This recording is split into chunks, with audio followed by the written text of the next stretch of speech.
Żjara fiċ-ċentru tal-anzjani f'Ħalqormi minn delegazzjoni tal-Partit Laburista reġgħet enfasizzat il-viżjoni li gvern ġdid Laburista jkompli jpoġġi lill-anzjani fiċ-ċentru tal-politika soċjali u fil-kura tas-saħħa tiegħu b'impenn kontinwu favur id-dinjità, il-kwalità tal-ħajja aħjar u iżjed parteċipazzjoni attiva fis-soċjetà. Il-President tal-Partit Laburista Elik Xiberras, is-Segretarju Parlamentari responsabbli mill-anzjanità attiva Malcolm Pola Ġużgalja u l-kandidata Laburista Shana Woods iltaqgħu mal-anzjani u l-ħaddiema waqt li enfasizzaw l-importanza li l-anzjani jibqgħu jgħixu b'rispett, sigurtà u kwalità ta' ħajja aħjar. Id-delegazzjoni fisret kif il-politika tal-Partit Laburista lejn l-anzjani mhijiex mibnija biss fuq investiment infrastrutturali iżda fuq viżjoni soċjali li tara fil-valur tal-esperjenza u l-kontribut tal-ġenerazzjonijiet li bnew il-pajjiż.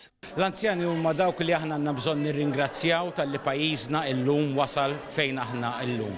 U naħseb il-Partit Laburista kemm ilu fil-Gvern dawn werieħ bil-fatti ta' pensjonijiet li żdiedu kull sena, pensjonijiet li żdiedu għal 11-il darba u l-anzjani tagħna jafu fejn qegħdin mal-Partit Laburista, jafu li l-Partit Laburista dak li jwiegħed iwettqu. U għalhekk inħarsu l quddiem biex inkomplu ninvestu fl-anzjani tagħna, inkomplu nagħtuhom ħajja ta' kwalità, inkomplu nagħtuhom il-ħin, inkomplu nagħtuhom is-servizzi kollha neċessarji.